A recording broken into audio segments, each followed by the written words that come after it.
सहनावतु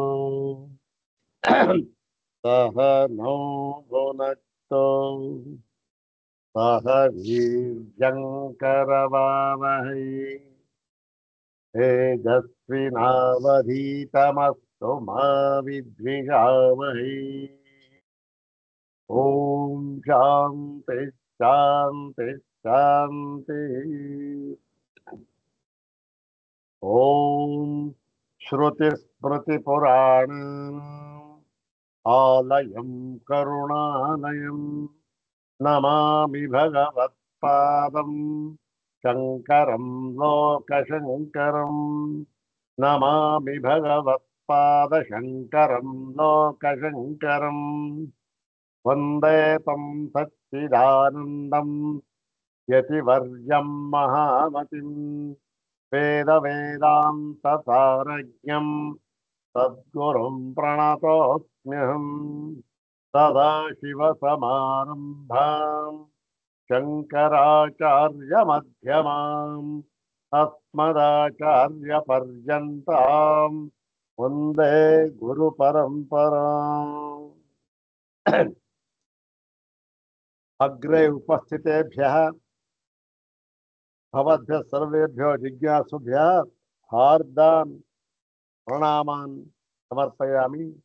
ब्रह्मसूत्र शांकर भाष्ये द्वितीयाध्याये चतुर्थे पादे त्रिभिः सूत्रैरुपनिबद्धेऽस्मिन् नवमे संज्ञामूर्तिकृत्यधिकरणे तदुपरिबद्धं तस्मिन् अधिकरणे उपरिबद्धं द्वितीयं सूत्रम् प्रथमं सूत्रं समाप्तं द्वितीयं सूत्रं द्विवारं पठित्वा सूत्रार्थं तद्भाष्यभागं च यथाचार्यानुग्रहम् इदानीं विचारयामः।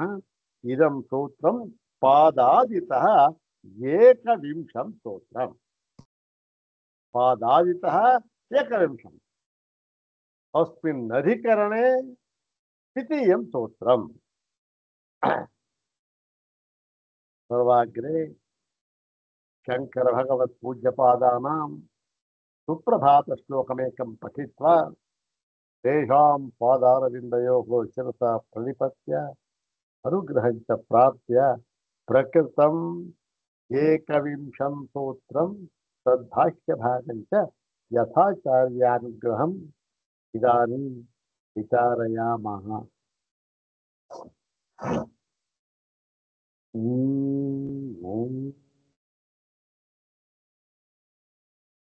ತುಂಗಾ ನದಿ ವಿಮಲವಾರಿ ಸುನಿರ್ಮಲಾಂಗಾ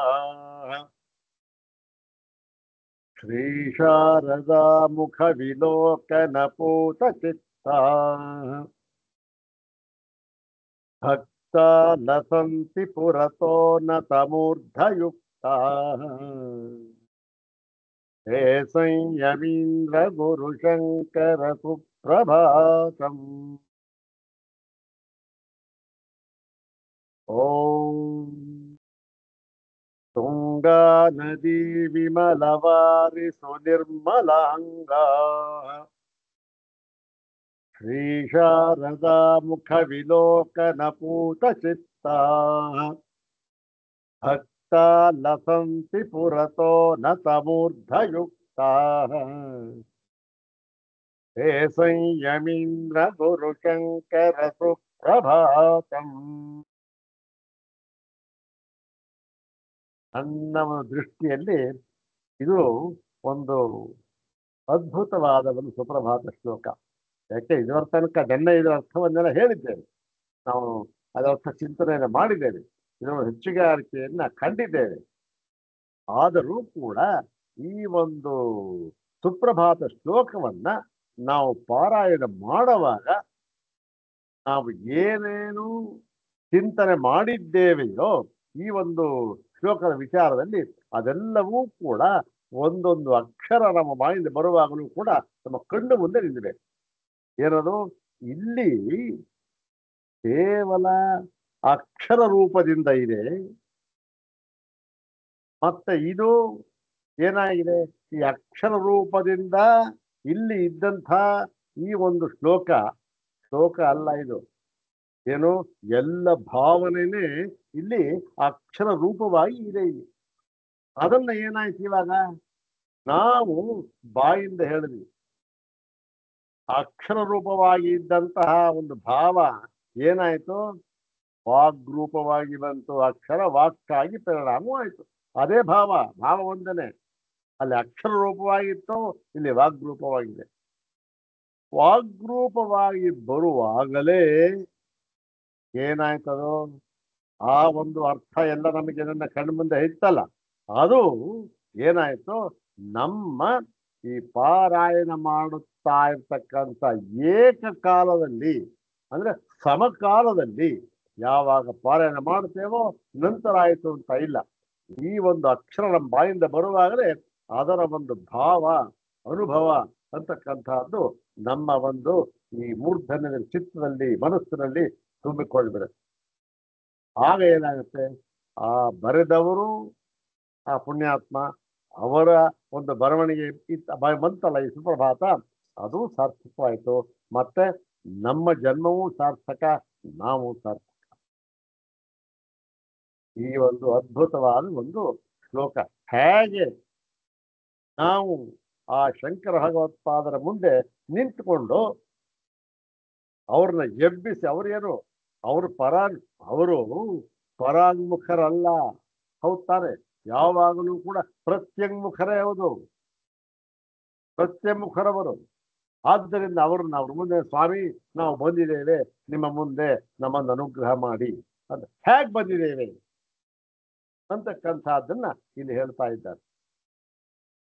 ಆದಿ ಭೌತಿಕವಾಗಿ ಮತ್ತೆ ಆಧ್ಯಾತ್ಮಿಕವಾಗಿ ಎರಡೂ ದೃಷ್ಟಿಯಲ್ಲಿ ನಾವು ಶುದ್ಧರಾಗಿ ಬಂದಿದ್ದೇವೆ. ಅದನ್ನ ಇಲ್ಲಿ ಹೇಳ್ತಾ ಇದ್ದಾರೆ. ಹೇಳಿ ನಮ್ಮನ್ನು ಅನುಗ್ರಹ ಮಾಡಿ ಅಂತ ಕೇಳ್ಕೊಳ್ತಾ ಇದ್ದಾರೆ. ಒಂದೇ ಒಂದು ಸುಪ್ರಭಾತ ಶ್ಲೋಕ ಸಾಕು. ಏನು, ಅನುಭವಕ್ಕೆ ಬರಬೇಕಾದ್ರೆ ಮತ್ತೆ ಆ ಶಂಕರ ಭಗವತ್ಪಾದರ ಅನುಗ್ರಹ ನಮ್ಮ ಮೇಲೆ ಆಗುವುದಕ್ಕೆ ಇಂಥ ಒಂದೊಂದು ಶ್ಲೋಕ ಸಾಕು. ಸುಪ್ರಭಾತ ಶ್ಲೋಕ ಅಷ್ಟು ಅದ್ಭುತವಾಗಿದೆ. ಆ ನರಸಿಂಹಮೂರ್ತಿಗಳಿಗೆ ಮತ್ತೊಂದು ಬಾರಿ ಪ್ರಣಾಮ. ಅಷ್ಟೇ. ಇನ್ನೊಂದ್ಸಾರಿ ಹೇಳ್ಕೊಳ್ಳೋ ಶ್ಲೋಕ ಹೇಳಿ ನಂತರ ಪ್ರಾರಂಭ ಮಾಡೋಣ. ಯಾಕೆಂದ್ರೆ ಈ ಶ್ಲೋಕಗಳು ಮನಸ್ಸಿನ ಭಾವನೆಯನ್ನೇ ಪರಿವರ್ತನೆ ಮಾಡಿಬಿಡ್ತಾರೆ. ಶಂಕರ ಭಗವತ್ಪಾದ ರಚಿರತಕ್ಕಂಥ ಸಾವಿರಾರು ಶ್ಲೋಕಗಳು ಎಲ್ಲ ದೇವತೆಗಳ ಮೇಲೆ ನೋಡಿ. ಇವತ್ತಿಗೂ ಕೂಡ ಅದನ್ನ ಹೇಳ್ಕೊಳ್ತಾ ಇದ್ರೆ ಮನಸ್ಸಿನ ಭಾವನೆ ಬೇರೆ ಬಂದ್ಬಿಡುತ್ತೆ. ಇರ್ಲಿ. ಓಂ ತುಂಗ ನದಿ ವಿಮಲವಾರಿ ಸುನಿರ್ಮಲಾಂಗ ಶ್ರೀ ಶಾರದಾ ಮುಖ ವಿಲೋಕನ ಪೂತ ಚಿತ್ತ. ಇವೆರಡು ಏನಾಯ್ತು, ಒಂದು ಆದಿ ಭೌತಿಕವಾಗಿ ನಾವು ಶುದ್ಧರಾದ್ವಿ. ತುಂಗಾ ನದಿ ತೀರದಲ್ಲಿ, ನಿರ್ಮಲವಾದ ತುಂಗಾ ನದಿ ತೀರದಲ್ಲಿ ಸ್ನಾನ ಮಾಡಿದ್ವಿ, ನಾವು ನಿರ್ಮಲಾಂಗರಾಗಿಬಿಟ್ವಿ, ನಿರ್ಮಲವಾಗಿ ಹೋಯ್ತು. ಆಮೇಲೆ ಏನಾಯ್ತು, ಮನಸ್ಸಿನ ಕೊಳೆ ಅಂತಕ್ಕಂಥದ್ದು ಇತ್ತು. ಯಾವುದು, ಹರಿಷಡ್ವರ್ಗಗಳು, ಕಾಮ ಕ್ರೋಧ ಲೋಭ ಮೋಹ ಮಾತ್ಸರ್ಯ ಮತ್ತೆ ಶೋಕ ಮೋಹಗಳು ಎಂಬತಕ್ಕಂಥ ಅವಿದ್ಯೆ ಇತ್ತು. ಅದೇನಾಯ್ತು, ಅದು ಸ್ನಾನ ಮಾಡೋದು ಹೋಗಲ್ವಲ್ಲ ಅದು. ಆದ್ದರಿಂದ ಅದಕ್ಕೇನ್ ಮಾಡಿದ್ವಿ ನಾವು, ಶ್ರೀ ಶಾರದಾ ಮುಖ ವಿಲೋಕನ ಪೂತ ಚಿತ್ತ. ಅಲ್ಲಿಂದ ಬಂದ್ವಿ. ಶಾರದೆ ಹಸನ್ಮುಖಾಗಿ ಕುಳಿತಿದ್ದಾಳೆ, ಅವಳನ್ನು ನೋಡಿದ್ವಿ, ನಮಸ್ಕಾರ ಮಾಡಿದ್ವಿ. ಆಧ್ಯಾತ್ಮಿಕವಾಗಿ ಎಲ್ಲ ಕೊಳೆಯು ಹೋಗಿಬಿಡ್ತು. ಯಾವುದು, ಈ ಒಂದು ಮನಸ್ಸಿನ ಕೊಳೆ, ಅಂತಃಕರಣದ ಕೊಳೆ ಎಲ್ಲ ಹೋಗಿಬಿಡುತ್ತೆ. ಹೀಗೆ ಎರಡೂ ದೃಷ್ಟಿಯಿಂದ ನಾವು ಶುದ್ಧರಾಗಿ ಬಂದಿದ್ದೇವೆ. ಮತ್ತೆ ಇನ್ನೊಂದು ಏನು, ಯಾವನೇ ಒಬ್ಬ ಶಿಷ್ಯ ಗುರುವಿನ ಬಳಿಗೆ ಹೋಗಬೇಕಾದ್ರೆ ಅದಕ್ಕೆ ಒಂದು ಈ ಏನ್ ಹೇಳ್ತೇವೆ, ಸಂಹಿತೆ ಅಂತ ಬಂದಿದೆ. ಸಂಹಿತೆ ಅಂದ್ರೆ ಅದಕ್ಕಿಂತ ಇಂಗ್ಲಿಷಲ್ಲಿ ಕೋಡ್ ಅಂತ ಹೇಳ್ತಾರೆ. ವಸ್ತ್ರ ಸಂಹಿತೆ. ವಸ್ತ್ರ ಸಂಹಿತೆ ಅಂದ್ರೆ ಏನು, ಡ್ರೆಸ್ ಕೋಡ್. ಈ ಸ್ಕೂಲಲ್ಲಿ ಹೀಗೆ ಹೋಗ್ಬೇಕು ಡ್ರೆಸ್ ಅಲ್ಲಿ ಅಂತಿರುತ್ತೆ ಅಲ್ವಾ. ಹಾಗೆ ಇಲ್ಲೂ ಕೂಡ ಏನು ಕೋಡು, ಏನ್ ಕೋಡ್ ಇಲ್ಲಿ, ಭಕ್ತ ಲಸಂತಿ ಪುರತೋ ನತಮೂರ್ಧಯುಕ್ತ. ನಾವು ನತಮೂರ್ಧಯುಕ್ತ ಪುರತಃ. ಏನು, ಈ ಒಂದು ಗುರು ಶಿಷ್ಯನಾದವನು ಏನು, ಗುರು ತಸ್ಮೈ ಸ ಗುರುಮೇವಾಭಿಗಚ್ಚೇತ್. ಹೌದಾನೆ? ತದ್ವಿಜ್ಞಾನಾರ್ಥಂ ಸ ಗುರುಮೇವಾಭಿಗಚ್ಚೇತ್. ಅದರ ಒಂದು ಅನುವಾದ ಇದೆ. ಎಲ್ಲೋ ಫೋನ್ ಮಾಡಿ ಕೇಳ್ಬಿಡ್ತೀವಿ ಕಣ್ರಿ, ಅದು ಮಾಡಿಬಿಡ್ತೀವಿ. ಇವತ್ತು ಬಿಡಿ, ಇವತ್ತು ನಾವು ಆನ್ಲೈನ್ ಕೇಳ್ತಾ ಇದ್ರೂ ಕೂಡ ನೋಡಿ, ನಿಮ್ಮ ಮುಖ ನಾನು ನೋಡ್ತಾ ಇದ್ದೀನಿ.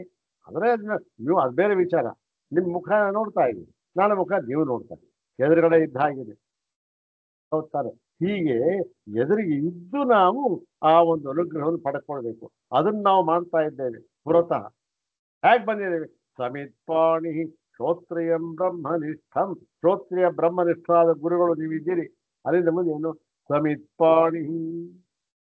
ಸಮಿತ್ತನ್ನು, ಸಮಿತ್ಪಾಣಿ ಅಂದ್ರೆ ಸಮಿತ್ಪಾಣಿ, ಸಮಿದ್ಭಾರ ಗೃಹೀತರಾಗಿ ನಾವು ಅದೇನೆ ನತಮೂರ್ಧಯುಕ್ತ, ಅತ್ಯಂತ ವಿನೀತರಾಗಿ ತಮ್ಮ ಬಳಿಗೆ ಬಂದಿದ್ದೇವೆ.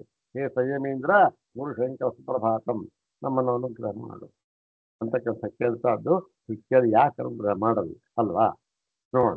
ಅಥ ಶ್ರೀಮಚ್ಛಂಕರ ಭಗವತಃ ಕೃತೌ ಶಾರೀರಕ ಮೀಮಾಂಸಾ ಭಾಷ್ಯೆ ದ್ವಿತೀಯೇ ಅವಿರೋಧಾಧ್ಯಾಯೇ ಚತುರ್ಥೇ ಪಾದೇ ನವಮಂ ತ್ರಿಸೂತ್ರಾತ್ಮಕಂ ಸಂಜ್ಞಾಮೂರ್ತಿಕೃತ್ಯಧಿಕರಣಂ.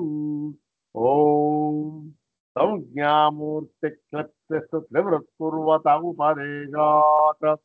ಓಂ ಮಾಂಸಾದಿಭೌಮಂ ಯಥಾ ಶಬ್ದಮಿತರಯೋಶ್ಚ. ಓಂ ವೈಶೇಷ್ಯಾಸ್ತು ತದ್ವಾದಸ್ತದ್ವಾದಃ. ಓಂ ವೈಶೇಷ್ಯಾಸ್ತು ತದ್ವಾದಸ್ತದ್ವಾದಃ ಇತಿ ವೇದಾಂತಸೂತ್ರಪಾಠೆ ದ್ವಿತೀಯಾಧ್ಯಾಯೇ ಚತುರ್ಥಃ ಪಾದಃ ಇತಿ ಬಾದರಾಯಣೀಯ ವೇದಾಂತಮೀಮಾಂಸಾಶಾಸ್ತ್ರೇ ಅವಿರೋಧಾಖ್ಯೋ ದ್ವಿತೀಯೋಧ್ಯಾಯಃ. ಇಲ್ಲಿ ಎರಡನೆಯ ಪಾದ ಸಮಾಪ್ತವಾಯಿತು. ಈಗ ಪ್ರಕೃತ ಈ ಒಂದು ಸಂಜ್ಞಾಮೂರ್ತಿ ಕೃತ್ಯ ಅಧಿಕರಣದಲ್ಲಿ ಎರಡನೆಯ ಸೂತ್ರವನ್ನು ನಾವು ವಿಚಾರ ಮಾಡ್ತಾ ಇದ್ದೇವೆ. ಓಂ ಮಾಂಸಾದಿಭೌಮಂ ಯಥಾ ಶಬ್ದವಿತರಯೋಶ್ಚ. ಓಂ ಮಾಂಸಾದಿಭೌಮಂ ಯಥಾ ಶಬ್ದವಿತರಯೋಶ್ಚ ಅಂತ ಹೇಳ್ತಾರೆ. ಇದೇನು ಹೇಳ್ತಕ್ಕಂಥ ಏನು ವಿಚಾರ ಮಾಡ್ತಾ ಇದ್ದ ಸಂದರ್ಭ ನೋಡಿ. ಎಲ್ಲವೂ ಕೂಡ ಎಲ್ಲ ಈ ಜಗತ್ತಿನಲ್ಲಿ ನಾಮರೂಪಾತ್ಮಕವಾಗಿ ಏನೇನಾಗಿದೆ ಎಲ್ಲವೂ ಕೂಡ ತ್ರಿವೃತ್ಕೃತವಾಗಿ ಮತ್ತೆ ತ್ರಿವೃತ್ಕೃತವಾಯಿತು. ಯಾವುದು? ತೇಜೋಬಂಧ ರೂಪದಿಂದ ತ್ರಿವೃತ್ಕೃತವಾಯಿತು. ತೇಜೋಬಂಧದಿಂದ ತ್ರಿವೃತ್ಕೃತವಾದ ಆ ಧಾತುಗಳು ಮತ್ತು ಮುಂದೆವರೆದು ಪ್ರತಿಯೊಂದೂ ಕೂಡ ಮೂರು ಮೂರಾಗಿ ಒಂದೊಂದು ಮೂರಿತ್ತಲ್ಲ, ಮೂರೂ ಕೂಡ ಒಂದೊಂದು ಮೂರು ಮೂರಾಗಿ. ತೇಜಸ್ಸು ಅಂದ್ರೇನು? ತೇಜೋಬನ್ನ. ಅಪ್ಪು ಅಂದ್ರೇನು? ತೇಜಸ್ಸು ಅನ್ನ. ಅನ್ನ ಅಂದ್ರೇನು? ತೇಜೋ ಅಪ್ಪು. ಹೀಗೆ ಒಂದೊಂದು ಮೂರಾಗಿ. ಹೀಗೆ ಏನು ವ್ಯಾಕೃತವಾಗಿ ಏನಾಯ್ತು? ನಮಗೆ ತೋರ್ತಾ ಇದೆಯಲ್ಲ ಪ್ರಪಂಚ, ಇದು ಹೀಗೆ ಸಿದ್ಧವಾಯಿತು. ಈ ಪ್ರಪಂಚ ನೋಡಿ ಸಿದ್ಧವಾದ ಹೀಗೆ ಅಂಥೇಳಿ ಅದರಲ್ಲಿ ಈ ಒಂದು ಕೆಲವು ಸಂಶಯಗಳು. ಅಲ್ಲ ಸ್ವಾಮಿ, ಈ ಒಂದೊಂದು ಕೂಡ ತ್ರಿವೃತ್ಕೃತವಾಗಿ ಹೋಯ್ತು ಅಂತ ಹೇಳ್ತಾ ಇದ್ದೀರಲ್ಲ, ತೇಜಸ್ಸು ತ್ರಿವೃತ್ಕೃತವಾಯಿತು ಅಂತೇನೋ ಹೇಳಿದ್ರಿ. ಯಾವುದು? ಏನೋ ಅದರ ಒಂದು ಕೆಂಪು ಭಾಗ ಇತ್ತು, ಅದು ಅಗ್ನಿ ಅಂತಂತಲೂ, ಮತ್ತು ಬಿಳಿಯ ಭಾಗ ಇತ್ತು, ಅದನ್ನ ನೀರು ಅಂತಕ್ಕಂಥದ್ದು, ಮತ್ತೆ ಇನ್ನೊಂದು ಕಡು ಕಂದು ಬಣ್ಣ ಜ್ವಾಲೆ ಬಂತು, ಅದನ್ನ ಏನು? ಅನ್ನ ಅಂತ ಹೇಳಿದ್ರಿ. ಆಯ್ತು, ಈ ತೇಜೋಬಂಧ ರೂಪವಾಗಿದೆ ಪ್ರತಿಯೊಂದು. ಈಗ ಈ ಆದಿ ಭೌತಿಕವಾಗಿ ಹೇಗೆ ಒಂದೊಂದು ಭೂಮಿಗಳಾಗಿದೆ? ಅರಿಭೌತಿಕ ಏನು? ಈ ಭೂಮಿ. ಭೌತಿಕ ಅಂದ್ರೆ ಭೂಮಿಯಿಂದ ಬಂದದ್ದು. ಭೂಮಿಯಿಂದ ಬಂದದ್ದು ಯಾವುದು? ಅನ್ನ. ಅನ್ನ ಅಂತ ಹೇಳೋದು ಒಂದೇ, ಭೂಮಿ ಅಂತ ಹೇಳೋದು ಒಂದೇ. ಹೀಗೆ ಈ ಅನ್ನ ಅಂತಕ್ಕಂಥದ್ದು ಇದು ಹೇಗೆ ತ್ರಿವೃತ್ಕೃತವಾಗಿದೆ? ಇದರಲ್ಲಿ ಹೇಗೆ ತೇಜಸ್ಸಿನಂಶ ಇದೆ? ಇದರಲ್ಲಿ ಹೇಗೆ ನೀರಿನಂಶ ಇದೆ? ಮತ್ತೆ ಅದು ನಮ್ಮ ಮೇಲೆ ಏನು ಪರಿಣಾಮ? ಅದರಿಂದ ಅಂತ ಹೇಳಿ ಅದನ್ನ ಇಲ್ಲಿ ವಿಚಾರ ಮಾಡ್ತಾ ಇದ್ದಾರೆ. ಏನು ಮಾಂಸಾದಿ ಭೌಮಂ ಯಥಾ ಶಬ್ದ ಇತರ ಯೋಗಶ್ಚ. ಭಗವಾನ್ ಬಾದರಾಯಣ ಇದರ ಒಂದು ಈ ಪದ ವಿಭಾಗವನ್ನ ನಾವು ನೋಡೋಣ. ಮಾಂಸಾದಿ ಭೌಮಂ ಯಥಾ ಶಬ್ದಂ, ಯಥಾ ಶಬ್ದಂ ಅಂತ ಇದೆ, ಆದರೂ ಕೂಡ ಯಥಾ ಶಬ್ದಂ ಅಂತಂತ ಎರಡು ಪದ ಮಾಡೋದು ಬೇಕಿಲ್ಲ, ಒಂದು ಪದ ಮಾಡೋಣ. ಸಮಸ್ತ ಪದ ಅಂತ ಮಾಡಿ ಅದಕ್ಕೆ ವಿಗ್ರಹ ಹೇಳ್ತೀನಿ ಅನ್ವಯ. ಯಥಾ ಶಬ್ದಂ ಇತರಯೋ ಚ. ಎಷ್ಟಾಯ್ತು? ಮಾಂಸಾದಿ ಭೌಮಂ ಯಥಾ ಶಬ್ದಂ ಇತರಯೋ ಚ ಇತಿ ಪಂಚಪದಾತ್ಮಕವಿದಂ ಸ್ತೋತ್ರಂ. ಆಯ್ತು. ಅನ್ವಯ ಹೇಗೆ ಅಂತಂದ್ರೆ ಮಾಂಸಾದಿ, ಮಾಂಸ ಅಂದ್ರೆ ಮಾಂಸ ನಮ್ಮ ಶರೀರದಲ್ಲಿ ಇರ್ತಕ್ಕಂಥ ಮಾಂಸಖಂಡಗಳು, ಮಾಂಸ ಮಜ್ಜೆ ಅಸ್ಥಿ ಇವೆಲ್ಲ ಇದೆಯಲ್ಲ, ರಕ್ತ ಕೀವು ಅಂತಕ್ಕಂಥ ಎಲ್ಲ ಈ ಭಾಗ ಇದೆಯಲ್ಲ, ಅದು ಮಾಂಸಾದಿ. ಮಾಂಸಾದಿ ಅಂತಂದ್ರೆ ಏನು? ಅದೇ ಈಗ ಬೇರೆ ಎಲ್ಲ ಹೇಳಿದ್ರಲ್ಲ, ಅದೇ ಮಾಂಸಾದಿ. ಇಲ್ಲಿ ತಗೊಂಡಿರ್ತಕ್ಕಂಥದ್ದು ಈ ತ್ರಿವೃತ್ಕಿರಣಕ್ಕೆ ಸಂಬಂಧಪಟ್ಟಂತೆ ಏನ್ ತಗೊಂಡಿದ್ದಾರೆ? ಎಲ್ಲವೂ ಮಾಂಸಾದಿ ಎಲ್ಲ ಹೇಳಿದ್ದಲ್ಲ ಅದೆಲ್ಲ.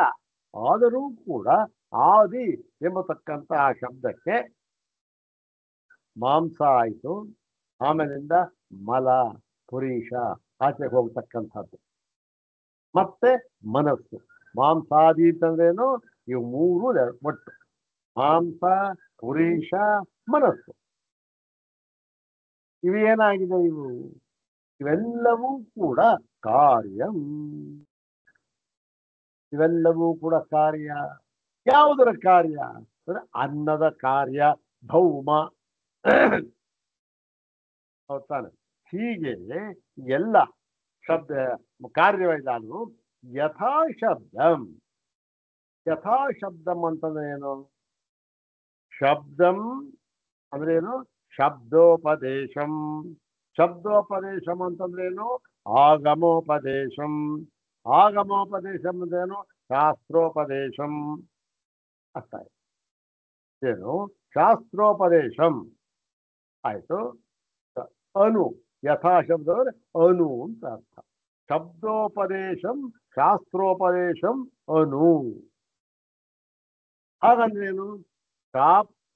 ಶಾಸ್ತ್ರೋಪದೇಶಂ ಅನತಿಕ್ರಮ್ಯ ಯತ್ ವರ್ತತೆ ತತ್ ಯಥಾ ಶಬ್ದಂ. ಯಥಾ ಶಬ್ದಂ ಶಾಸ್ತ್ರೋಪದೇಶಂ ಅನತಿಕ್ರಮ್ಯ.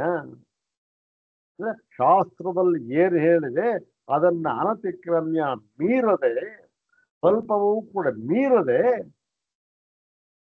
ಏನಾದರೂ ಹೇಳಿದ್ರೆ ನಾವು ಅದಕ್ಕೆ ಮೀರಿರಬಾರ್ದು. ಮೀರದೆ ಏನಾದ್ರು ಹೇಳಿದರೆ ಆ ಹೇಳಿದ್ದೆಲ್ಲವನ್ನೂ ಕೂಡ ನಾವೇನಂತ ಕರಿಬಹುದು?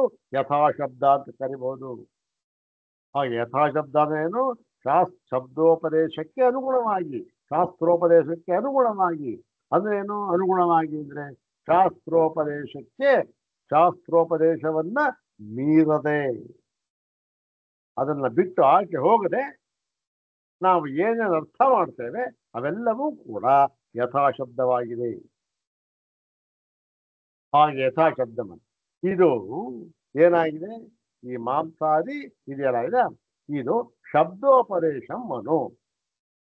ಶಬ್ದೋಪದೇಶಕ್ಕೆ ಅನುಗುಣವಾಗಿ ನಾವೇನು ಹೇಳ್ತಾ ಇದ್ದೇವೆ ಇವೆಲ್ಲ ಅವೆಲ್ಲವೂ ಕೂಡ ಶಾಸ್ತ್ರದಲ್ಲಿ ವಿಹಿತವಾಗಿವೆ. ನಾವು ಶಾಸ್ತ್ರವನ್ನು ಬಿಟ್ಟು ಏನನ್ನು ಹೇಳ್ತಾ ಇಲ್ಲ. ಆದ್ದರಿಂದ ಇನ್ನು ಮುಂದೆ ಹೇಳ್ತೇವಲ್ಲ ಅವೆಲ್ಲ ಶಾಸ್ತ್ರೋಪದೇಶವೇ. ಅದು ಶಾಸ್ತ್ರ ಹೇಳ್ತಕ್ಕಂಥದ್ದು.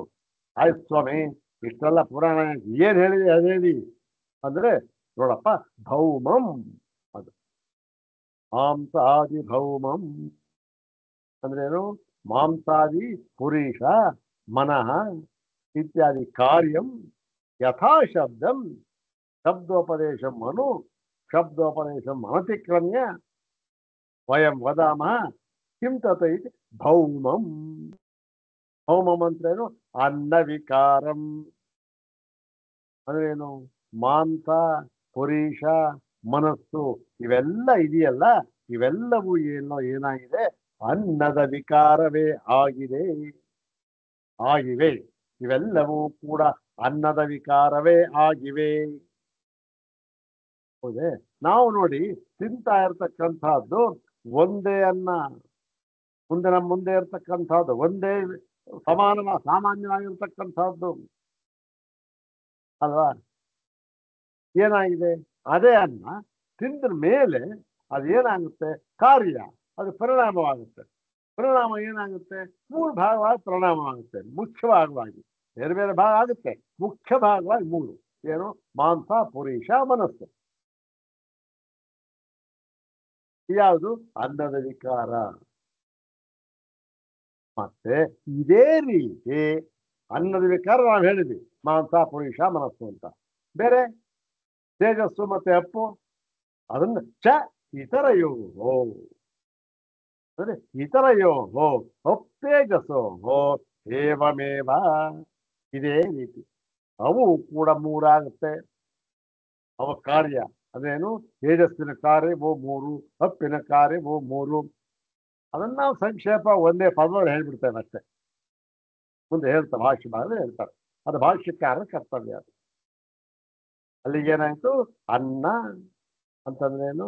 ಈ ಒಂದು ಭೌಮ, ಭೂಮಿ ಅಂತಕ್ಕಂಥ ತೇಜಸ್ಸು, ಅಪ್ಪು, ಅನ್ನ ಅಂತ ಇದೆಯಲ್ಲ ಅದು. ಮತ್ತೆ ಅಪ್ಪು, ತೇಜಸ್ಸು ಎರಡು ಎಲ್ಲವೂ ಕೂಡ 3 ಕೂಡ ಏನಾಗಿದೆ? ವಿಕಾರವಾಗಿದೆ. ಏನಾಗಿ ವಿಕಾರವಾಗಿದೆ? 3 ಆಗಿದೆ. ಅನ್ನ ಏನಾಗಿದೆ? ಮಾಂಸ, ಪುರುಷ, ಮನಸ್ಸು. ಅಪ್ಪೇನಾಗಿದೆ? ಅದು ಮುಂದೆ ಹೇಳ್ತೇವೆ ನಾವು. ಅನ್ನ, ತೇಜಸ್ಸೇನ, ಅದು 3 ಆಗಿದೆ. ಹೀಗೆ 3 ಆಗಿದೆ ಪ್ರತಿಯೊಂದು ಕೂಡ ಅಂತೇಳಿ ಅದು ಹೇಳ್ತಾ ಇದ್ದಾರೆ. ಭಾಷ್ಯ ಭಾಗವನ್ನು ನೋಡು. 209ನೇ ಭಾಷ್ಯ ಭಾಗ. ತಾಸಾಂ ತಿಸೃಣಾಂ ದೇವತಾನಾಂ ಬಹಿಸ್ತ್ರಿವೃತ್ಕೃತಾನಾಂ ವೈಕೃತಾನಾಂ ಸತೀನಾಂ ಅಧ್ಯಾತ್ಮಂ ಅಪರಂ ತ್ರಿವೃತ್ಕರಣಂ ಉಕ್ತಂ. ಹಿಮಾಸ್ತಿಸ್ರೋ ದೇವತಾಃ ಪುರುಷಂ ಪ್ರಾಪ್ಯ ತ್ರಿವೃತ್ತೈಕೈಕಾ ಭವತಿ ಇತಿ. ಇದು ಆಗಿತ್ತು. ಏನಾಯ್ತಿದು? ಈ ಒಂದು ಆದಿಭೌತಿಕವಾಗಿ, ಆಧ್ಯಾತ್ಮಿಕವಾಗಿ ಇವೆಲ್ಲವೂ ಕೂಡ ತ್ರಿವೃತ್ಕೃತವಾಗಿದೆ. 3 ಆಗಿ ದೇವತೆಗಳು ಅಂತ ಹೇಳ್ತಾರೆ. ಇದಕ್ಕೆ ಈ ತೇಜಸ್ಸು, ಅಪ್ಪು, ಅನ್ನ. ಹಿಮಾಸ್ತಿಸ್ರೋ ದೇವತಾಃ, ಈ 3 ತೇಜಸ್ಸು, ಅಪ್ಪು, ಅನ್ನ ಇದೆಯಲ್ಲ, ಇದು ಪುರುಷಂ ಪ್ರಾಪ್ಯ ನಮ್ಮ ಶರೀರವಾಗಿ ಬಂದು ಏನಾಯ್ತು? 3 ಆಗಿ ಪರಿಣಾಮವಾಯಿತು ಅಂತ ಹೇಳಿ ಹಿಂದೆ ಸಂಜ್ಞಾಮೂರ್ತಿ ಕ್ಲಪ್ತಸ್ತು ಅಂತ ಹೇಳಿ ಆ ತಿಳುವಳಿಕೆಗಳು ಹೇಳಿದ್ರು.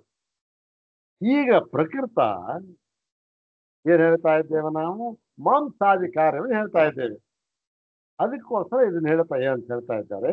ತದಿದಾನೀಂ ಆಚಾರ್ಯ ಯಥಾಶ್ರುತಿ ಏವ ಶ್ರುತಿಗೆ ಅನುಸರಿಸಿ, ಶ್ರುತಿಯನ್ನು ಅನುಸರಿಸಿ, ಶ್ರುತಿಯ ವಾಕ್ಯಕ್ಕೆ ಮೀರದಂತೆ ಆಚಾರ್ಯರು ಏನ್ ಮಾಡ್ತಾರೆ? ಈಗ ಈ ಒಂದು ದೋಷವನ್ನ ಅದರಲ್ಲಿ ಹಾಕಿಕೊಂಡು, ಎಲ್ಲವೂ ಕೂಡ ತ್ರಿವೃತ್ಕೃತವಾಗಿದೆ ಅಂತ ಹೇಳಿದ್ರಲ್ಲ, ಅದರಲ್ಲಿ ದೋಷವನ್ನ ಹಾಕಿಕೊಂಡು ಆ ದೋಷವನ್ನ ಪರಿಹಾರ ಮಾಡುವುದಕ್ಕಾಗಿ ಈ ಒಂದು ಸೂತ್ರವನ್ನ ಹೇಳಿದ್ದಾರೆ. ಯಾವುದು? ಮಾಂಸಾದಿ ಭೌಮಂ ಯಥಾ ಶಬ್ದ ಮಿತರಯೋಶ್ಚ. ಅವರೇ, ಯಾರು ಪೂರ್ವಪಕ್ಷ ಬಂದಿಲ್ಲ, ಆಚಾರ್ಯರೇ ಒಂದು ಪೂರ್ವಪಕ್ಷವನ್ನು ಹಾಕ್ಕೊಂಡ್ರು. ಮತ್ತೇನ್ ಮಾಡಿದ್ರು? ಅದಕ್ಕೆ ಸಮಾಧಾನವನ್ನು ಕೂಡ ಹೇಳ್ತಾ ಇದ್ದಾರೆ. ಏನು ಅಂತಂದ್ರೆ ನೋಡಿ, ಮಾಂಸಾದಿ ಭೌಮಿ ಯಥಾ ಶಬ್ದ ಮಿತರಯೋಶ್ಚ ಸೂತ್ರ ಏನದು ಅಂತಂದ್ರೆ, ಭೂಮೇ ತ್ರಿವೃತ್ಕೃತಾಯಾ ಪುರುಷೇಣ ಉಪಭುಜ್ಯಮಾನಾಯ. ಈ ಒಂದು ಭೂಮಿಯಲ್ಲಿ ಅನ್ನ ಅಂತೀವಿ. ತ್ರಿವೃತ್ಕೃತವಾಯಿತು. ಭೂಮಿ ಅಂತಂದ್ರೆ ಏನು? ಅನ್ನ ಅಂತ. ಭೌಮ ಅನ್ನ, ಭೂಮಿಯಿಂದ ಅನ್ನ ತಾನೆ. ಅನ್ನ ತ್ರಿವೃತ್ಕೃತವಾಯಿತು. ಈ ತ್ರಿವೃತ್ಕೃತವಾಗಿ ಏನಾಯ್ತು? ಭೂಮಿ ಆ ತೇಜಸ್ಸು ಅಪ್ಪು ಅನ್ನ ಅಂತ ತ್ರಿವೃತ್ಕೃತವಾಯಿತು. ತ್ರಿವೃತ್ಕರಣವಾದ ಮೇಲೆ ಈ ಒಂದು ಅನ್ನ ಅಂತ ಇದೆಯಲ್ಲ ಅದು ಉಪಪುರುಷೇಣ ಉಪಭುಜ್ಯಮಾನಾಯ. ಈ ಅನ್ನವನ್ನ ಪುರುಷ ತಿಂದ. ಅನ್ನ ಅಂದ್ರೆ ಮುಂದಿನ ಭಾಗದ ಬಹಳ ವಿಸ್ತಾರವಾಗಿ ಬರುತ್ತೆ. ಮುಂದಿನ 3ನೇ ಅಧ್ಯಾಯದಲ್ಲಿ ಫಲಾಧ್ಯಾಯ. ಫಲಾಧ್ಯಾಯ ಅದ್ಭುತವಾದ ಅಧ್ಯಾಯ ಅದು ಬರುತ್ತೆ. ಏನು ಭತ್ತ ಜವೆ ಎಲ್ಲ ಆಯ್ತು, ಅಲ್ಲಿ ತಿಂದ ಅವನು, ಆಯ್ತು ಅದು ಅನ್ನ. ಅದೇನಾಯ್ತು, ಆ ತಿಂದ ಅನ್ನವು ಮಾಂಸಾದಿ ಕಾರ್ಯಂ ಯಥಾಶಬ್ದಂ ನಿಷ್ಪದ್ಯತೆ. ಅದು ತಿಂದ ಅನ್ನವು ಏನ್ ಮಾಡುತ್ತೆ, ಮಾಂಸಾದಿ ಕಾರ್ಯಂ ಮಾಂಸವೇ ಮೊದಲಾದ ಕಾರ್ಯವಾಗಿ ಅದೇನಾಗುತ್ತೆ ಪರಿಣಾಮಗೊಂಡು ಅಲ್ಲಿ ವಿಭಜನೆಯಾಗಿ ಬಿಡುತ್ತೆ ಶರೀರದಲ್ಲಿ. ಒಂದು ತುತ್ತು ಅನ್ನ ತಿಂದ್ವಿ, ಆ ಒಂದು ತುತ್ತು ಅನ್ನ ತಿಂದಿದ್ದು 3ಆಗಿ ಶರೀರದ ಒಳಗಡೆ ವಿಭಜನೆಯಾಗಿ ಬಿಡುತ್ತದೆ. ಅಲ್ಲ ಸ್ವಾಮಿ, ಶರೀರದ ಒಳಗಡೆ ನೀವು ನೋಡಿದ್ರ? ಇಲ್ಲ. ಯಥಾ ಶಬ್ದಂ ಅದಿದೆ, ಶಾಸ್ತ್ರದಲ್ಲಿ ಹೇಳಿದೆ. ಒಬ್ಬ ಡಾಕ್ಟರ್ ಹತ್ರ ಹೋಗ್ತೇವೆ, ಸ್ವಾಮಿ ನಿಮ್ಮ ಅನ್ನನಾಳದಲ್ಲಿ ಸ್ವಲ್ಪ ದೋಷ ಇದೆ ಅಂತಾರೆ. ಏನ್ರಿ ನೀವು ಅನ್ನನಾಳಕ್ಕೆ ಹೋಗಿ ನೋಡಿದ್ರಾ? ಅನ್ನನಾಳ ಕಾಣ್ತಾ ಇದೆಯಾ ಅಂತಂದ್ರೆ, ಇಲ್ಲ ಇಲ್ಲ ನಮಗಲ್ಲಿ ಏನಾಗಿದೆ ಅಂತ ಹೇಗೆ ನೋಡೋದು ಹೇಗೆ ಅಂತ ನಮಗೆ ಗೊತ್ತು, ನಿಮ್ಗೆ ಹೇಳ್ತಾ ಇದ್ದೇವೆ ಅಂತ. ಹಾಗೆ ಇಲ್ಲೂ ಅಷ್ಟೇ ಶಾಸ್ತ್ರ. ತಿಂದನ್ನ ಹೇಗೆ 3ಆಗಿ ಪರಿಣಾಮವಾಗುತ್ತೆ ಅಂತ ಅನ್ನೋದು ನಮಗ್ ಗೊತ್ತು, ಅದನ್ನ ನಾವು ನೀವು ಹೇಳ್ತಾ ಇದ್ದೇವೆ ಅಂತ ಶಾಸ್ತ್ರ ಹೇಳ್ತಾ ಇದೆ. ಹೇಗೆ ಡಾಕ್ಟರ್ ಹೇಳ್ತಾರೋ ಹಾಗೆ ನಿಷ್ಪದ್ಯತೆ. ಮತ್ತು ತಥಾ ಹಿ ಶ್ರುತಿ. ನೋಡಿ, ಇದನ್ನ ನಾವು ಹೇಳ್ತಾ ಇಲ್ಲ, ಶ್ರುತಿ ಹೇಳ್ತಾ ಇದೆ. ಹೌದೇ, ಶ್ರುತಿ ಏನ್ ಹೇಳ್ತಾ ಇದೆ ಅಂದ್ರೆ ಇದೆಲ್ಲ ವಿಸ್ತಾರವಾಗಿ ಈ ಛಾಂದೋಗ್ಯದಲ್ಲಿ ಬರುತ್ತೆ. ಇಲ್ಲಿ ಎಷ್ಟು ಬೇಕೋ ಅಷ್ಟು ಮಾತ್ರ ತಗೊಂಡಿದ್ದಾರೆ ಅಷ್ಟೇ. ನೋಡಿ, ಆ ಮಂತ್ರವನ್ನೇ ಹಾಕಿದ್ದಾರೆ ಆಚಾರ್ಯರು. ಅನ್ನಮಹಿತಂ ತ್ರೇಧಾ ವಿಧೀಯತೆ. ಏನು, ನಾವು ತಿಂದ ಅನ್ನವು 3ಆಗಿ ಆಗುತ್ತದೆ. ವಿಧೀಯತೆ ಕ್ರಿಯತೆ ವಿಪೂರ್ವೋಧ ಕರೋತ್ಯರ್ಥೆ. ಅಂತಕ್ಕಂಥ ಧಾತು, ವಿ ಅಂತಕ್ಕಂಥ ಉಪಸರ್ಗ, ಇದು ಕರ್ಮಣಿ ಪ್ರಯೋಗದಲ್ಲಿ ಇದೆ. ವಿಧೀಯತೆ ಅಂದ್ರೆ ಉಂಟು ಮಾಡುತ್ತೆ, ಮಾಡುತ್ತೆ.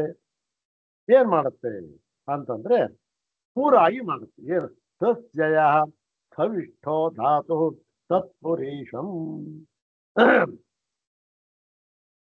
3ಆಗಿ ಏನಾಗುತ್ತೆ, ಒಂದು ಅತ್ಯಂತ ಸ್ಥೂಲವಾದ ಭಾಗ.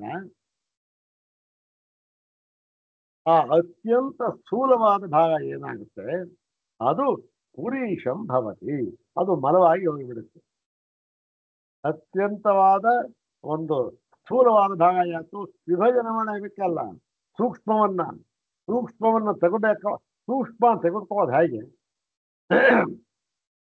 ನೋಡಿ, ಒಂದು ಸೂಕ್ಷ್ಮವಾಗಿರ್ತಕ್ಕಂಥ ಪದಾರ್ಥ ತೆಗೋಬೇಕು ಅಂತ ಏನ್ ಮಾಡಬೇಕು ಅಂದ್ರೆ, ಅದರಲ್ಲಿ ಸ್ಥೂಲವಾಗಿರ್ತಕ್ಕಂಥದ್ದನ್ನೆಲ್ಲ ತೆಗೆದು ಬಿಸಾಕ್ಬೇಕು. ಒಂದು ಕಲ್ಲಿದೆ, ಅದರಲ್ಲಿ ಅತ್ಯಂತ ಸೂಕ್ಷ್ಮವಾಗಿರ್ತಕ್ಕಂತಹ ಯಾವುದೋ ಒಂದು ಲಿಂಗ ಇದೆ ಅಂತ ಹೇಳ್ತಾರೆ ಅಂತ ಇಟ್ಕೊಳ್ಳಿ. ಅದನ್ನ ತೆಗಿಬೇಕು. ತೆಗಿಬೇಕಾದ್ರೆ ಏನಾಗುತ್ತೆ, ಆ ಸ್ಥೂಲವಾದ ಬೇಕಾದ ಬೇರೆ ಬೇರೆ ಎಲ್ಲ ಇದೆಯಲ್ಲ ಕಳೆದ ಭಾಗ, ಅದೆಲ್ಲ ಶಿಲ್ಪಿ ಏನ್ ಮಾಡ್ತಾನೆ, ವಾಡದ ಕಿತ್ತು ತೆಗಿತಾನೆ. ಅದು ಸ್ಥೂಲವಾದ ಭಾಗ. ಏನಾಗುತ್ತೆ, ಕಿತ್ತು ತೆಗೆದಾಕ್ತಾನೆ, ಬಿಸಾಡ್ಬಿಡ್ತಾನನ್ನ. ಹಾಗೆ ಇಲ್ಲಿಯೂ ಕೂಡ ಅನ್ನದ ಒಂದು ಅತ್ಯಂತ ಸ್ಥೂಲವಾಗಿ 3 ಭಾಗವಾಗಿ ಪರಿಣಾಮವಾಗುತ್ತೆ ನಮ್ಮ ಒಳಗೆ ತಿಂದ ಅನ್ನ.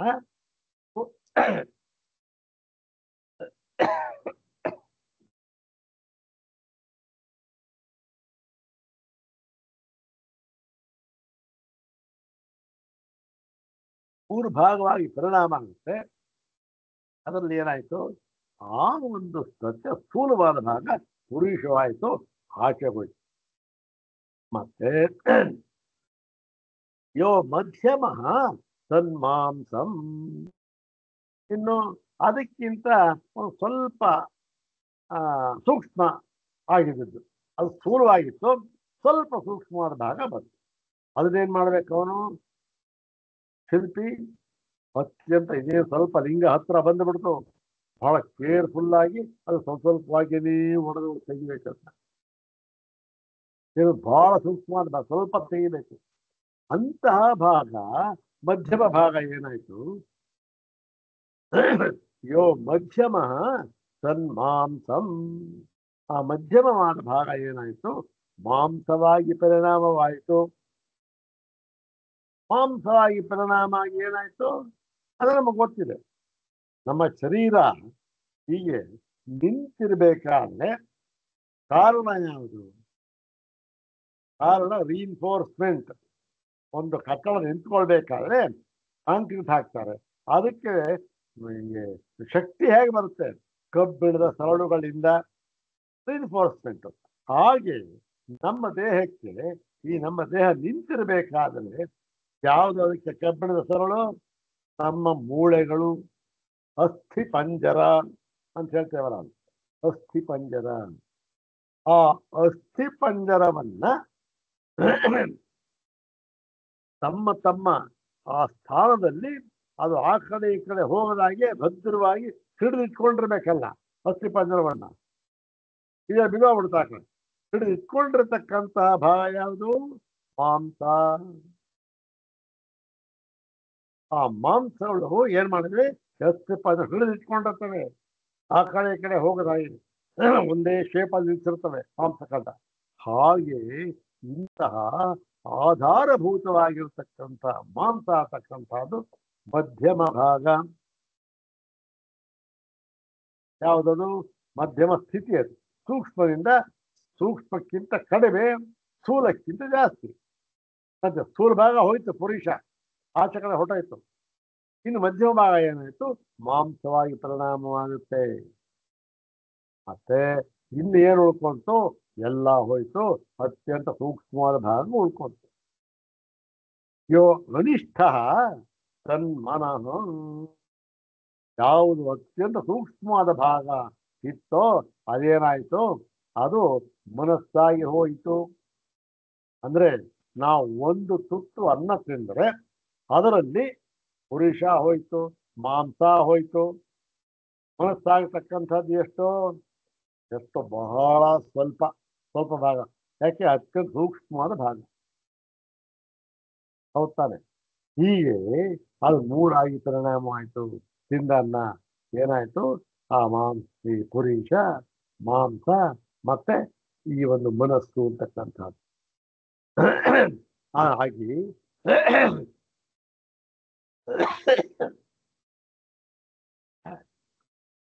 ಹೀಗಾಗಿ ತ್ರಿವೃತ್ಕೃತ ಭೂಮಿದೇವ ಏಷಾ ವ್ರೀಹಿ ಯವಾದಿ ಅನ್ನರೂಪೇಣ ಅದ್ಯತೆ ಇತ್ಯಭಿಪ್ರಾಯ. ಏನ್ ಸ್ವಾಮಿ ಏನಂದ್ರೆ ಭೌಮ ಭೌಮ ಅಂದ್ಬಿಟ್ರಿ.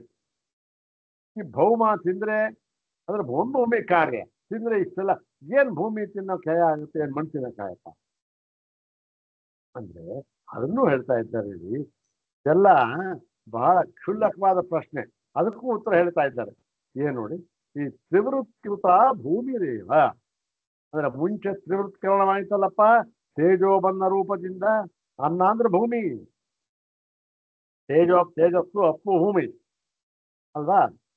ಪೃಥ್ವಿ ಅಪ್ಪು ತೇಜಸ್ಸು. ಈ ತ್ರಿವೃತ್ಕೃತವಾದದಲ್ಲಿ ಈ ಭೂಮಿ ಇದೆಯಲ್ಲ, ಇದೇ ಏನಾಯ್ತು? ಏಷಾ ಭೂಮಿ, ಇದೇ ಭೂಮಿಯೇ ವ್ರೀಹಿ ಯವಾದಿ ಅನ್ನರೂಪೇಣ. ವ್ರೀಹಿ ಯವ ಭತ್ತ, ಜವೆ, ಗೋಧಿ, ರಾಗಿ, ಜೋಳ, ಸಜ್ಜೆ ಇತ್ಯಾದಿ ಆಹಾರವಾಗಿ ಏನಾಯ್ತು? ಭೂಮಿಯಿಂದ ಬಂತು. ಅದು ಅನ್ನರೂಪವಾಗಿ ಆಯಿತು. ಅದೇನಾಯ್ತು? ಅದನ್ನ ಇವನು ತಿಂದ. ತಿಂದ ಮೇಲೆ ಏನಾಯ್ತು? ಹೀಗೆ ತ್ರಿವೃತ್ಕೃತವಾಯಿತು. ಅದೇನು? ಮೊದಲು ತ್ರಿವೃತ್ಕೃತವಾಗಿತ್ತು ತೇಜೋಬನ್ನ ರೂಪದಿಂದ. ಆ ತೇಜೋಬನ್ನ ರೂಪದಿಂದ ತ್ರಿವೃತ್ಕೃತವಾಗಿರತಕ್ಕಂಥ ಒಂದೊಂದೂ ಕೂಡ ಮತ್ತೆ ತ್ರಿವೃತ್ಕೃತವಾಯಿತು. ಉದಾಹರಣೆಗೆ ಈ ಅನ್ನ, ಭೂಮಿ ಅತ್ಯಂತ ಸ್ಥೂಲವಾದ ಪದಾರ್ಥ ತಗೊಂಡಿದ್ದಾರೆ. ಭೂಮಿ ಅದು ಹೇಗೆ ಜೀರ್ಣೋದ್ಧಾರ ಮುಂದಕ್ಕೆ ಅದು ಹೀಗೆ ನೋಡಿ. ಮಾಂಸ ಪುರೀಷ ಮನಸ್ಸು ಈಗ ಪುರಿಯ ಎಲ್ಲವೂ ಕೂಡ ಇದೆ. ಅದಕ್ಕೆ ಏನಾಯ್ತು, ನಾವು ಒಬ್ಬೊಬ್ಬನ ಮನಸ್ಸು ಒಂದೊಂದು ತರ ಇದೆ ತಾನೆ. ಇಷ್ಟು 1000 ಕೋಟಿ ಜನ ಇದ್ರೆ ಭೂಮಿ ಮೇಲೆ ಅಷ್ಟು 1000 ಕೋಟಿ ತರ ಮನಸ್ಸು. ಯಾಕೆ ಈ ಒಂದು ಆಹಾರ ಶುದ್ಧವು ಸತ್ವ ಶುದ್ಧಿ ಹೌದಾನೆ. ಆಹಾರ ಶುದ್ಧಿ ಉತ್ತಮ. ಅದಕ್ಕೋಸ್ಕರವೇ ಮಕ್ಕಳಿಗೆ ಶುದ್ಧವಾದ ಆಹಾರ ಕೊಡಬೇಕು, ಸಾತ್ವಿಕ ಆಹಾರ. ಯಾಕೆ ಮನಸ್ಸಾಗಿ ಪರಿಣಾಮ ಆಗುತ್ತೆ. ಮೂರ್ಖತನದ ಪರಮಾವಧಿ ಏನ್ ಬೇಕಾದ್ರೂ ಕೊಡ್ರಿ ಅವರಿಗೆ, ಅವ್ರು ತಿನ್ಲಿ, ಅವ್ರನ್ನ ಯಾಕೆ ನಿರ್ಬಂಧ ಮಾಡ್ತೀರಾ, ಅವರ ಸ್ವಾತಂತ್ರ್ಯವನ್ನ ಕಳ್ಕೊಳ್ತಾ ಇದ್ದೀರಾ. ಹಾಗಾಗಿ ನಿಮ್ಮ ಶಾಸ್ತ್ರ ಇದೆಯಲ್ಲ ಅದು ಮನುಷ್ಯರ ಸ್ವಾತಂತ್ರ್ಯವನ್ನ ಹರಣ ಮಾಡತಕ್ಕಂತಹ ಶಾಸ್ತ್ರ. ಇದು ನಮಗೆ ಬೇಕಿಲ್ಲ, ಬಿಸಾಕ್ರು ನಿಮ್ಮ ಶಾಸ್ತ್ರನ, ಈಚೆ ಬಂದು ನಿಮ್ಮ ಧರ್ಮದಿಂದ ಬೇಡ ಅಂತ ಮೂರ್ಖತನದ ಪರಮಾವಧಿ. ಮೂರ್ಖತನ ಅಲ್ಲ, ಮೂರ್ಖತನದ ಪರಮಾವಧಿ ಇದು. ಏನ್ ಬೇಕಾದ್ರೂ ಕೊಡ್ರಿ, ತಿನ್ಲಿ, ಅವರು ಬೆಳೀಲಿ ಬಿಡಿ, ಏನು ಶರೀರ ಬೆಳೀಲಿ, ಏನಿಲ್ಲ. ಮನಸ್ಸು ಅದು ತಕ್ಕಂತ ಬೆಳೆಯುತ್ತೆ. ಯಾವ ವಿಧವಾದ ಆಹಾರವು ಆಗತಕ್ಕಂತ ಮನಸ್ಸು. ಮತ್ತೆ ಸೂರಾಜ ಸತ್ಯಾಶ್ಚ ಸವಿಷ್ಠಂ ರೂಪಂ ಪುರುಷ ಭಾವೇನ ಬಹಿರ್ದಿರ್ಗಚ್ಚತಿ. ಅದರ ಒಂದು ಪುರುಷ ರೂಪ ಅದು ಅತ್ಯಂತ ಸ್ಥೂಲವಾದ ರೂಪ. ಅದು ಹೊರಗೆ ಹೋಗುತ್ತೆ, ಶರೀರದಿಂದ ಹೊರಗೆ ಹೊಟ್ಟೋಗ್ಬಿಡುತ್ತೆ. ಅದು ಇರೋದೇ ಇಲ್ಲ, ಅದು ಬಿಸಾಕ್ಬಿಡ್ತಾರೆ ತಗೊಳ್ಳೋಗಿ, ತ್ಯಾಜ್ಯ ಅದು. ಮತ್ತೆ ಅದಕ್ಕೆ ಸ್ವಲ್ಪ ಸೂಕ್ಷ್ಮ ಆಗಿರ್ತಕ್ಕಂಥದ್ದು, ಅದು ಎಲ್ಲೂ ಹೋಗೋದಿಲ್ಲ, ಶರೀರದ ಹೊರಗಡೆ ಇರುತ್ತೆ. ಇದ್ದು ಏನಾಗುತ್ತೆ, ಅದು ಮಾಂಸ ರೂಪದಿಂದ ಪರಿಣಾಮ ಆಗುತ್ತೆ. ಮಧ್ಯಮಂ ಅಧ್ಯಾತ್ಮಂ ಮಾಂಸಂ ವರ್ಧಯತಿ. ನೋಡಿ, ಇದು ಭೌತಿಕವಾಗಿದ್ದದ್ದು ಅದು ಪುರುಷವಾಯಿತು ಹೊರತು, ಮಧ್ಯಮ ಆಯಿತು ಇದು ಆಧ್ಯಾತ್ಮಿಕವಾಗಿ ಹೊರಗಡೆ ನಮ್ಮಲ್ಲಿ ಇದ್ದುಕೊಂಡು ಮಾಂಸಂ ವರ್ಧಯತಿ. ಅದು ಮಾಂಸವನ್ನು ಉಂಟು ಮಾಡುತ್ತದೆ, ಮಾಂಸ ಪುಷ್ಟಿ ಆಗುತ್ತೆ. ಹಾಗೇನಾಗುತ್ತೆ, ಮೂಳೆ ಅಸ್ಥಿ ಇರ್ತಕ್ಕಂಥದ್ದು ಅದ್ರ ಭಾಗದಲ್ಲಿ ನಿಂತಿರುತ್ತೆ. ಆಗ ನಮ್ಮ ಶರೀರದ ಸ್ಥಿತಿಗೆ ಕಾರಣವಾಗುತ್ತೆ. ಯಾವಾಗ ಶರೀರ ಸ್ಥಿರವಾಗಿ ನಿಂತಿತೋ ಆಗ ವೇದಾಂತ ವಿಚಾರಕ್ಕೆ ಅರ್ಹವಾಗುತ್ತೆ. ಅದು ಸ್ವಲ್ಪ ನೋಡಿ, ಇವತ್ತು ನಮ್ಮ ಗಂಟಲು ಸರಿ ಇಲ್ಲ, ಏನೇನೋ ಅವತಾರಗಳು ಆಗೋದಿಲ್ಲ. ಹೀಗಾಗಿ ಶರೀರ ಸರಿಯಾಗಿರ್ಬೇಕು. ಸರಿಯಾಗಿದ್ದರೆ ಮಾತ್ರ ಏನಾಗುತ್ತೆ, ಈ ಒಂದು ವೇದಾಂತ ವಿಚಾರಕ್ಕೆ ತಕ್ಕದ್ದಾಗುತ್ತೆ.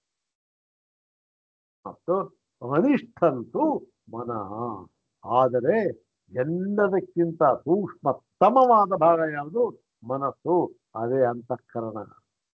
ಹಾಗಾಗಿ ವೇದಾಂತ ವಿಚಾರಕ್ಕೆ ಅಂದ್ರೆ ಆಧ್ಯಾತ್ಮಿಕ ವಿಚಾರಕ್ಕೆ, ಅಧ್ಯಾತ್ಮಕ್ಕೆ ಸಂಬಂಧಪಟ್ಟ ವಿಚಾರವನ್ನು ಮಾಡುವಾಗ ಮನಸ್ಸು ಏನಾಗಿರ್ಬೇಕು, ಶುದ್ಧವಾಗಿರ್ಬೇಕು.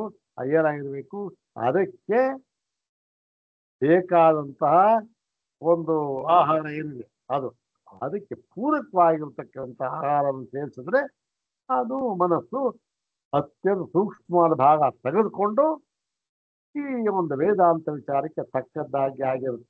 ವೇದಾಂತ ವಿಚಾರ ಒಂದೇ ಅಲ್ಲ, ಯಾವ ಶಾಸ್ತ್ರವಾದ ಕಾಲೇಜಲ್ಲಿ ಹೋಗಿ ಕೂತ್ಕೋತೀರ, ಸರಿಯಾಗಿ ನಮಗೆ ಬುದ್ಧಿಮತ್ತೆ ತಿರುಗಬೇಕಾದ್ರೆ ಆಹಾರ ಶುದ್ಧಿ ಇರಬೇಕು. ಹೀಗೆ ನೋಡಿ, ಇವೆಲ್ಲ ಏನು ನಮಗೆ ಮರೆತು ಬಿಡ್ತಾರೆ. ಯಾರು ಹೇಳ್ತಾರೆ ಹೋಗ ಹುಚ್ಚ ಅಂತಾರೆ. ಹುಚ್ಚ ಅಂತ ಏನು, ಅಲ್ಲಿ ತರಗತಿ ನಡೆಯುತ್ತೆ, ಹೇಳ್ರಿ 10 ಗಂಟೆ 10:30 ಕ್ಲಾಸು. ಯಾವ್ದು ಶಾಸ್ತ್ರ, ಯಾವ್ದ್ರಿ ಶಾಸ್ತ್ರ? ಭೌತಶಾಸ್ತ್ರ. ಯಾವ್ದು ಫಿಸಿಕ್ಸ್. ಏನ್ರಿ ಫಿಸಿಕ್ಸ್ ಲೆಕ್ಚರು? ಫಿಸಿಕ್ಸ್ ಅಲ್ಲಿ ಇವತ್ತು ಏನ್ ಹೇಳ್ತಾರೆ ಗೊತ್ತೇನ್ರಿ, ಈ ಸೃಷ್ಟಿ ಪ್ರಪಂಚ ಅಂತ ಇದೆಯಲ್ಲ, ಆಧ್ಯಾತ್ಮಿಕವಾಗಿ ಫಿಸಿಕ್ಸ್ ಅಂತ, ಫಿಸಿಕಲ್ ಎಂಟಿಟೀಸ್ ಇದೆಯಲ್ಲ, ಇದು ಹೇಗೆ ಉತ್ಪನ್ನವಾಯಿತು ಅಂತ ಕಥೆ ಹೇಳ್ತಾ ಇದ್ದಾರೆ. ಕ್ಲಾಸ್ ಶುರುವಾಗುತ್ತೆ. ಎಷ್ಟೊತ್ತು ಯಾರು ಮಾಡೋರಿ? ಅಯ್ಯಯ್ಯೋ, ಇಡೀ ಭಾರತದಲ್ಲಿ ಪ್ರಸಿದ್ಧವಾಗಿರತಕ್ಕಂತಹ ಭೌತ ವಿಜ್ಞಾನಿ ಅವ್ರು ಬಂದು ಲೆಕ್ಚರ್ ಕೊಡ್ತಾ ಇದ್ದಾರೆ. ಎಷ್ಟೊತ್ತು ಹೋಗ್ಬೇಕು ಕಣ್ರಿ. ಸ್ವಲ್ಪ ತಾಳಪ್ಪ, ಅಲ್ಲಿ ನೋಡಿ ಆ ಮೋರಿ ಹರಿತಾ ಇದೆ, ಅದರ ಪಕ್ಕದಲ್ಲಿ ಯಾವುದೋ ಪಿಜ್ಜಾನ ಏನೋ ಮಾಡ್ತಾ ಇದ್ದಾನೆ, ಸಲ ತಿನ್ಕೊಂಡು ಹೋಗೋಣ. ಹೌದಾಯ್ತು, ಅವ್ರೇನು ಹೇಳ್ತಾನೆ ಅವನಿಗೆ ಪ್ರೀತಿ, ಇವನಿಗೆ ಪ್ರೀತಿ. ನೋಡಿ ನಮ್ಮ ವ್ಯವಸ್ಥೆ ಈ ತರಹ ಇದೆ. ಇದನ್ನ ನಾವು ತಿದ್ಕೊಳ್ಬೇಕು ತಾನೆ. ಇರ್ಲಿ ನೋಡೋಣ. ಕಾರ್ಯಂ ಬಂತು. ಏವಂ ಮೂತ್ರಲೋಹಿತಂ ಪ್ರಾಣಶ್ಚ ಅಪಾಂ ಕಾರ್ಯಂ. ಹೀಗೆ ಈ ಒಂದು ಇದನ್ನದ ಕಾರ್ಯ ಆಯ್ತು. ಮಾಂಸ ಮತ್ತೆ ಏನು ಪುರುಷ, ಮಾಂಸ, ಮನಸ್ಸು. ಇನ್ನು ಇದೇ ರೀತಿಯಾಗಿ ಅಪ್ಪಿನ ಕಾರ್ಯ ಏನು? ಮೂತ್ರ ಮತ್ತೆ ಲೋಹಿತಂ ಪ್ರಾಣಶ್ಚ ಅಪಾಂ ಕಾರ್ಯಂ. ಮೂತ್ರ ಲೋಹಿತ ಮತ್ತೆ ಇದೊಂದು ಈ ಅಪ್ಪು ನೀರಿನ ಕಾರ್ಯ. ಮೂತ್ರ ರಕ್ತ, ಲೋಹಿತ ರಕ್ತ, ಪ್ರಾಣ, ಪ್ರಾಣ ಅಂತಕ್ಕಂಥ ಶಕ್ತಿ, ಅದೆಲ್ಲವೂ ಕೂಡ ನೀರಿನ ಕಾರ್ಯ. ಅದು ಮೂರಾಗ ಪರಿಣಾಮ ಆಯಿತು. ಮತ್ತೆ ಇನ್ಯಾವುದಿಂತು? ಅಪ್ಪಾಯ್ತು ತೇಜಸ್ಸು. ತೇಜಸ್ ಹೇಗೆ ಮೂರಾಯ್ತು ಅಂದ್ರೆ ತೇಜಸ್ಸು ಅಸ್ಥಿ ಮಜ್ಜ ವಾಕ್ ತೇಜಸ್ ಇದು. ಇದು ಮೂರಾಯ್ತು ಯಾವುದು? ಅಸ್ಥಿ ಮಜ್ಜ ವಾಕ್. ಅತ್ಯಂತ ಸ್ಥೂಲವಾದ ಭಾಗ ಏನಾಯ್ತು? ಅಸ್ಥಿ ಆಯ್ತು. ಯಾವುದು? ತೇಜಸ್ಸು ಮಟ್ಟ. ಮತ್ತು ಮಧ್ಯಮ ಭಾಗ ಮಜ್ಜೆ ಆಯ್ತು. ಮ್ಯಾರೋ ಅಂತಾರಲ್ಲ ಅದು. ಇವತ್ತಿನ ದಿವಸ ಅದು ಬಹಳ ಪ್ರಸಿದ್ಧಿ ಆಗ್ಬಿಡ್ತದೆ.